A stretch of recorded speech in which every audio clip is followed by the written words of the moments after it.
Hey everybody, good afternoon. This is a wonderful, wonderful venue. Glad to be here. My name is Vijay Iyer. I run ad sales for Amazon in India. I have SUYANSH with me. He's the co-founder of Dot & Key. I don't think Dot & Key requires a very long introduction, but for those of you who still want it, company was started in 2018. It's one of the leading beauty and skincare brands in India. They've shown exponential growth, 5x I'm told, since 2021, five-fold growth since 2021. And at Amazon, of course, we have a very deep partnership. And I think what we're going to do today is I'm going to take, hopefully, all of you through some of the insights that he has to share on a little bit about their journey and what they're doing specifically in the area of video. So let's start with maybe something interesting about how all of this started. Why the name Dot & Key, and how did you think of doing this business? I think so Dot & Key stands for identifying the missing dots of your skincare regime and giving the keys a solution to it. So that's how the name Dot & Key came into being. So it's a problem solution brand. I think it all started back in 2017 when me and my wife wanted to do something interesting, and beauty was something which really intrigued us. And because we were quite active on social media, and my wife was a beauty, she loved beauty basically. So she used to call for a lot of things from Europe and South Korea and import it, and I used to pay the bills. So we realized that there's a clear potential because you wouldn't get products like that in India. Back then, it was a pain getting them. So we thought that, okay, there's a massive need gap here which can be solved if we have an Indian brand with efficacious products like you get abroad and with great experience. I think we might have a winner here, right? So 2017, we kind of conceptualized it. We launched in 2018, and I think the rest is history, I'd like to say. We also kind of found that fruits in general were very high in antioxidants, nutrition, vitamins, and if you mix that with science-led actives, it actually gave very potent formula, and which really helped solve the consumer's needs. That's why we came with a fruit-based beauty brand, high in efficacy, made for the audience which was seeing the world online from the social media lens, how my wife used to find all her products, and which were typically younger audience. Internet penetration that time was really growing in India. So 18 to 30 was a core audience that we were looking at. And we created a brand for them, right? Which was unique, distinct, and brands in India were not even close to what we were trying to create. High in efficacy in product, great packaging, and the experience after you receive the product is great, right? And these were the basic pillars on which we created the brand Dot & Key. But you touched upon it a little bit, but in your journey, where have you seen more success? What product categories, what marketing streams? As a young brand and as a D2C brand, what channels have worked better for you? What product sets or what product strategies have worked better for you? So I think we started off with a fairly strong D2C framework. So we realized that the first acquisition happens on your website, and then it moves to platform, which is acquisition, which is Nykaa and Amazon as platforms. And we made sure that we were everywhere the consumer was, right? And we focused on acquisition there, and especially through one category to start with. So we started with a moisturizer, which is a subcategory of face care category. And we made sure that we really started gaining market share there, and then moved on to sunscreens as a category. So we realized that if you take up one category which is salient to one marketplace, because each marketplace has its own consumers and has its own subcategories of skincare, which is popular on those platforms. So we made sure we focused on the right category in the right platform to really achieve our end goal of dominating a category that we were. But we made sure that we were very, very, very focused on that one category on the key platforms, and we kept on investing our time, effort, energy on them as a brand.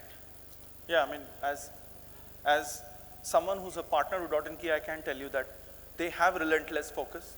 And on that note, obviously we've built a very deep partnership with you specifically on Mini DV, where, which marks, I think, your significant foray into video and content marketing. So tell us a bit about how that has, there is some bias in the question, but I'll still ask you. No, How has that been for you, and how does that fit into your overall strategy? I think, Vijay, that's a great question. I think Pritika from your team reached out to us that, we've come out with something very interesting called Mini TV. And I was like, Pritika's at it again. But then when she came and pitched, and when she actually told us that this is the audience you're catering to, we were like, wait, this sounds very exciting. It was the metro and tier 1 audience with high paying capacity. And obviously, because it's Mini TV on the Amazon app, they were actually transacting users, right? So it was the right set of audience that we were targeting. And to layer that up, Mini TV actually generated a lot of GVs apart from the brand uplift that was created by the view-through that was being generated. Plus, our product really would pop up with the video content. So there was relatability of the product and the content that the viewer was consuming together. So I think the entire mix of this, plus how the traffic was being generated on our Amazon product page, was significant as a brand, and we really saw our brand uplift move up. Apart from this, I think all my relatives started reaching out to me, oh, you started advertising on TV, and we're like, wait, do we advertise on TV? Oh, I think Mini TV is something that we just launched. And that told me we're reaching out to the right set of audiences through it. Secondly, I think the trust that comes with being on TV is significant. So trust comes with, I think, frequency. Trust also comes in where are you being seen. So the moment you're being seen on TV, you are a big brand. How does this move down the funnel, right? Obviously, what you spoke about was, and I'm glad to hear that, it talks about the upper funnel, it talks about awareness, it talks about the trust that gets built, affinity that gets built, whether it's on mobile or it's on television. How do you see this flowing through the funnel for you? Because at the end of the day, you're a direct-to-consumer brand. Do you see that moving, or how would you like to see that move? I think to start with, I personally feel that Amazon itself has the best ad tech in the country. We deal with all platforms which are fairly large, and we do business to all of them. But Amazon is the best when it comes to the ad tech products, primarily because they only advertise to people who are transacting users, right? So there's a massive filter. So you basically save about 50% of your marketing cost because they are transacting, right? And Amazon itself has all the funnels fairly well covered, which is awareness piece through Mini TV and DSP video, which is to very select cohorts, so it's fairly impactful. The middle funnel, which is class 1 or on platform, and then there's the lower funnel, which is search. And then to kind of make the entire funnel flow very well, there's remarketing to people who've actually seen it, right? So when you see the entire funnel through one lens, you see that you've covered a robust set of audience and have built significant consideration to buy your products through these ad sets working in tandem with each other. And that is what's been really helping the brand significantly grow on the platform and kind of gain market share sequentially. Sidestepping a little, one thing that I would love to hear is around influencer marketing. Is there something you're doing specifically around that, and how's that helping?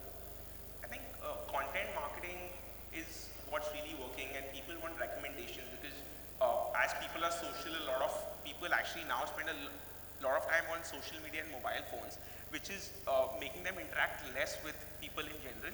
So who are their new friends? It's influencers. Who do they look up to? It's actually influencers whose recommendation that people follow. So we feel that to make a robust full funnel strategy, having a very strong influencer framework where you're building the awareness and reach through your upper funnel ads, and your middle funnel or the awareness, the recommendation piece is what influencers are doing very, very well. And as long as you have everything working in tandem with the right category in focus, I think the entire top funnel, middle funnel, bottom funnel works like a breeze together in sync and builds a very strong brand recall. And I also feel that influencers in general are high in conviction because there are people recommending a product and not an ad recommending a product, which builds a lot of salience and trust in the brand. And if you do this consistently over time, there is more and more salience and more and more impact that influencers bring for the brand in the long term. And we are seeing that avalanche build in for .me in terms of sales and recall and brand uplift through influencers as a primary medium of advertising for us and building consideration. It's in the same vein as customer reviews on products, right, the more reviews and the better the reviews, the more customers are likely to opt for a product. And I think in the same vein, that's what influencers tend to bring to the table. Absolutely. And if you move forward, how do you measure success? And this is something that I end up debating with marketers all the time. Is it just about put $1 in and get $3 out, or put $1 in and get $4 of sales out, or is it something completely different, or is it a range? And we were just chatting about it. What are the areas where you are more impatient? But what are the areas where you understand that maybe you have to be a little bit more patient and you might have to wait before you see the needle move? So I think the impact of advertising, we actually break it into 3 parts, which is short term, long term, and salience to the platform we want to build, right? Short term is when we see a clear sales uplift, we see clear increasing CTRs, increasing conversion rates, increasing engagement with the brand in general. That is how we measure the impact of awareness marketing in the short term, because you don't get direct ROASes with it. When it comes to long term, we see brand uplift, we see sequentially is our lower funnel being more and more efficient. Are we seeing that, are we able to build that category successfully on a medium term? Because short term you will see that uplift in sales, but in medium term, are you able to sustain that growth which you've got? And the third piece is that the medium which you choose to advertise, how salient is it to certain platforms? Because typically every platform is salient to certain areas where you're spending in awareness. So identifying the right platform for the right sales in a certain platform is very important, right? Because like it's not all spending in say YouTube will have an impact on platform X, whereas spending on mini TV will have a higher impact on platform Y. So making sure you understand that piece fairly well and invest will really help you make it easy to see the impact more closely. This is, for me, this area is a pet peeve because, and I've said this in multiple public forums, that I feel that digital media, and I made a comment to you as well, right? I think digital media over-engineers the data, over-engineers the reporting. So it's very refreshing to hear that, at least in your mind, you've slotted it out on where is it that you need to see, where do you need to see movement, and you probably need to see that quicker, if not immediately, and where is it that it's going to take slightly longer. So one of the things that, again, touching back to our conversation earlier, one of the things that we are now trying to do with mini TV, for example, is generally video advertising is about the upper funnel. It's about getting you eyeballs. So the first thing we said is we'll get you the right eyeballs, people who are relevant to you, in the true sense, right? People who are actually a transacting audience, as you call them. So that's one thing. But more than that, is there a level deeper that we can go? Can we also report, let's say, considerations, saying, hey, we showed your ad to X million people, Y million times, and here is the consideration that you're getting out of it. Would that be very valuable for you as a marketer? These people may or may not transact immediately, unlike advertising, let's say, on something that's more lower funnel like search, where they are closer to the purchase and more likely to buy. Here they are watching a video, but we enhance that experience by also immersing them with the product one way or the other and report that back. As a marketer, how would you view? Is that valuable to you? I think that is definitely valuable because it's really hard to build consideration. It's really hard to sell, right? But if something is able to give you that massive, large-scale consideration, it's always priceless. And it's the rule of marketing that the moment you build consideration, your lower funnel looks beautiful, right? Better than it's ever looked. And you should look at it sequentially, quarter on quarter. So as long as it's able to build that consideration through different emotions and the lower funnel starts looking better, I think there's a smile on the advertiser's face that the marketing is working. And the publisher's face as well. Yeah. Yeah. Cool. Is there anything new, exciting that's coming up?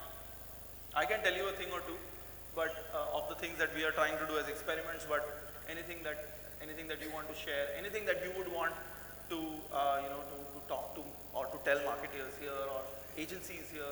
So I think one thing I'd like to say is that I think awareness marketing is underrated. It is one of the most powerful tools that's out there. I think we started actually using awareness marketing 15 months ago, and we've scaled the brand about 5x since then. Very simply put, and we've scaled it profitably, and we've been able to put numbers to middle and lower funnel as well. So the more you experiment and the more thorough we are in terms of how the funnel is looking and where is it impacting, the better it impacts your business and the more predictable your business becomes.